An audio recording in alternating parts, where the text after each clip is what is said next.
Antarctica की बर्फीली सतह के नीचे एक ऐसी दुनिया छुपी है जिसे दुनिया भर के वैज्ञानिक हैरान है। ये जगह सिर्फ बर्फ और अंधकार का संगम नहीं बल्कि एक जीवित इकोसिस्टम है। आप समझ नहीं सकते कि इस बर्फ के नीचे क्या क्या जिंदा है और कैसे ये सब कुछ इतना लंबे समय तक छुपा हुआ है। हिमालयों से भी पुरानी ये बर्फ अपने अंदर समुंदर के राज संभाले हुए है। आप सोच सकते हैं ये बर्फ कितनी गहरी है, जहां सूरज की रोशनी कभी नहीं पहुंचती। साइंटिस्ट्स ने सोनार और रोबोट के जरिए वहां के हर लेयर को स्कैन किया है, लेकिन हर बार नए चौंकादीन वेल नतीजे आए। एक रोबोटिक कैमरा जब बर्फ के नीचे भेजा गया तो उसने एक अजीब सी चमक कैप्चर की। पहले सबको लगा ये कोई रिफ्लेक्शन है, लेकिन जब जूम किया गया तो ये कुछ ऑर्गेनिक था। क्या ये किसी प्राणी का आंख था या कोई और जीव जिसे हमने कभी नहीं देखा? अंटार्कटिका के नीचे एक लिक्विड लेक है जिसे लेक वॉस्टॉक कहते हैं। ये बर्फ के अंदर फंसा हुआ पानी लगभग 2 किलोमीटर नीचे है।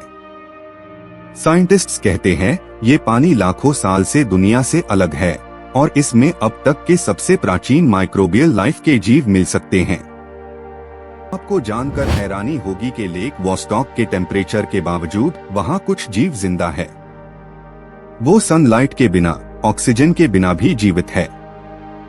वो मिनरल्स और जियोथर्मल एनर्जी का उपयोग करते हैं, जैसे ये एक दूसरी दुनिया हो जहां के कायदे कायनात से अलग है।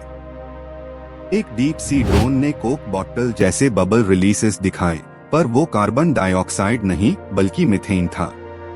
मीथेन के रिसेप्टर्स ने ईमानदारी से दिखाया कि नीचे के माइक्रो ऑर्गेनिजम्स कुछ केमिकल रिएक्शंस से एनर्जी बना रहे हैं।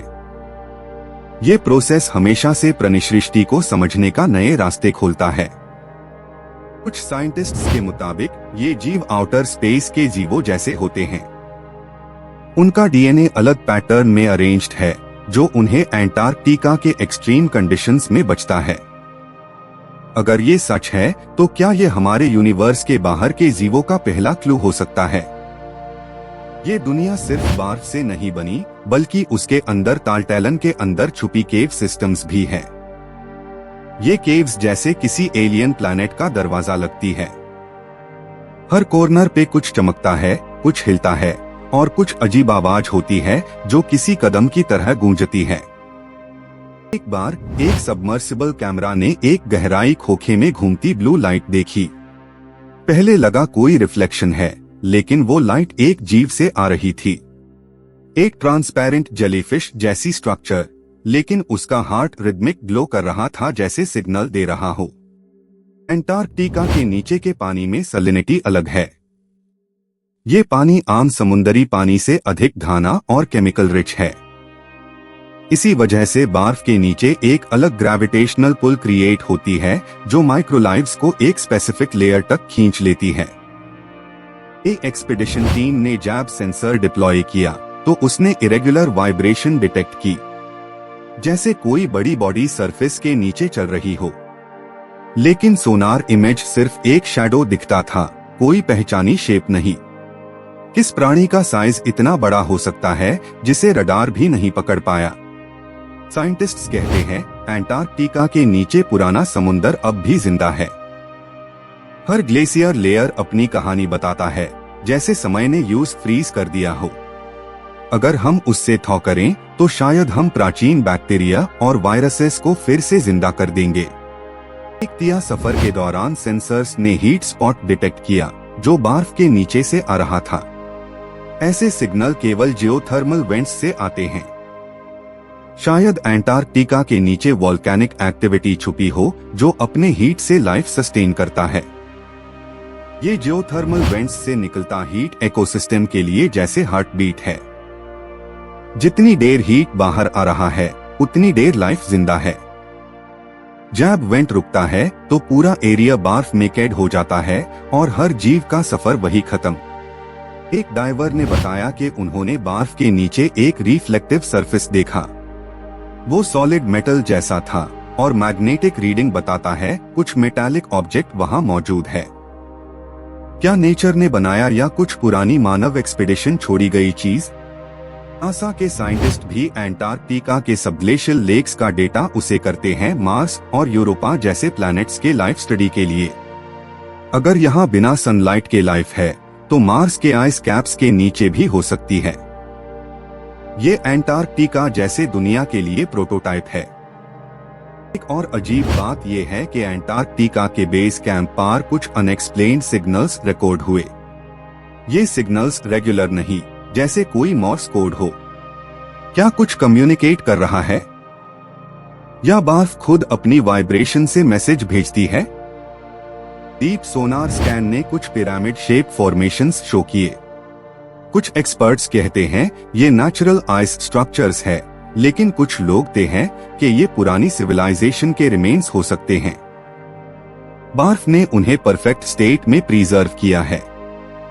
एक बार बायोलॉजिस्ट टीम ने बर्फ से एक अननोन फंगल सैंपल निकला। जीन एनालिसिस ने दिखाया कि वो अर्थ के किसी नोन स्पीशीज से मैच नहीं करता। शायद ये एलियन कॉन्टैमिनेशन नहीं, बल्कि एवोल्यूशन का एक फॉरगॉटन चैप्टर है। एंटार्क्टिका में कुछ ऐसे बैक्टीरिया भी मिलते हैं जो हैवी रेडिएशन सहता है।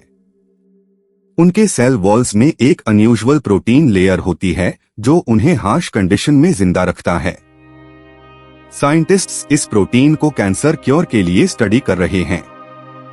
एक एक्सपीडिशन मेंबर ने अपनी डायरी में लिखा कि उन्होंने एक लो हुमिंग साउंड सुनी, जैसे बर्फ के अंदर कोई मशीनरी चल रही हो, लेकिन बेस से कोई सिग्नल नहीं आए थे।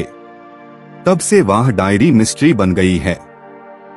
कुछ ऑल्टरनेट थ्योरिस्ट्स कहते हैं कि एंटार्क्टिका एक सीक्रेट बेस था जहां पुरानी मिलिट्री रिसर्च होती थी।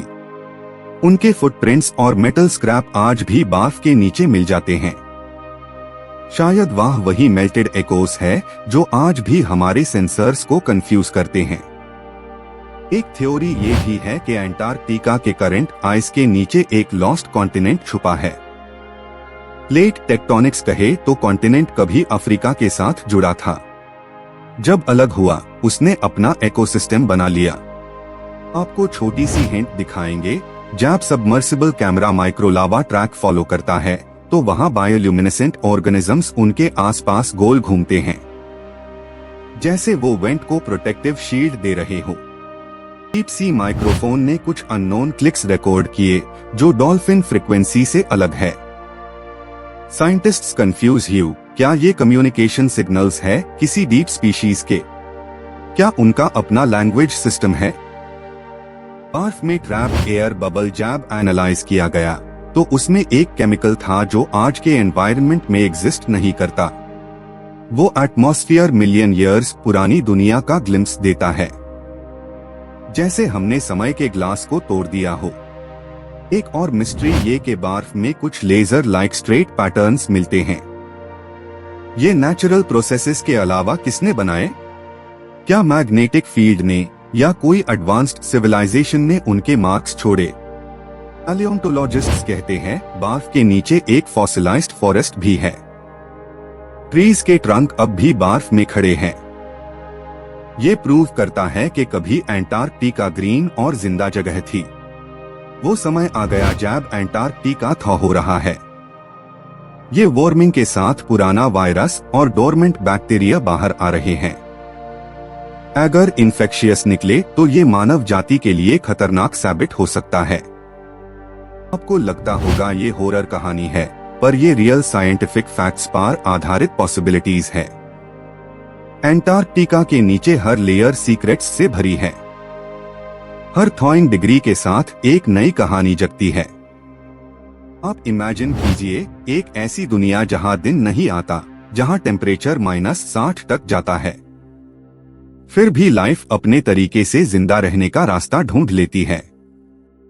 ये सर्वाइवल का सबसे बड़ा एग्जाम्पल है। एंटार्क्टिका के रिसर्चर्स आज भी नए टूल्स डिजाइन कर रहे हैं ताकि वो और गहरा तक पहुंच सकें। हर एक्सप्लोरेशन में नए मरीन अनोमलीज मिलते हैं जो हमारे एवोल्यूशन के थ्योरी को चैलेंज करता है। एक बार फिर सोनार ने बर्फ के नीचे मूवमेंट डिटेक्ट किया है। क्या ये कोई जंतु चेन रिएक्शन है या कोई मैकेनिकल शिफ्ट? सेंसर्स के डेटा अब भी एनालाइज हो रहे हैं और सस्पेंस वही थामा हुआ है। ये एंटार्क्टिक सफर सिर्फ विज्ञान नहीं, एक इमोशनल जर्नी भी है। हर साइंटिस्ट के लिए ये प्लेस एक रिमाइंडर है कि दुनिया के अंदर एक और दुनिया छुपी है। हर लेयर हमसे कुछ कहती है, बस हमने सुनने का सब्र रखना है। एंटार्क्टिका के नीचे की बर्फीली दुनिया आपको सिखाता है कि जीवन कहाँ भी संभव है। चाहे गहराई समुंदर हो या दूसरे प्लैनेट्स, लाइफ अपना रास्ता बना लेती है। एंटार्क्टिका के राज एक दिन यूनिवर्स के सीक्रेट्स से जुड़ जाएंगे। अंतिम बात यह है कि जब हम एंटार्क्टिका को देखते हैं तो हम सिर्फ बर्फ नहीं देख रहे होते, हम अपने पास्ट और फ्यूचर दोनों को देखते हैं। ये दुनिया हमारे क्यूरियोसिटी का सबसे बड़ा टेस्ट है, जहां बर्फ और अंधकार मोहब्बत करते हैं।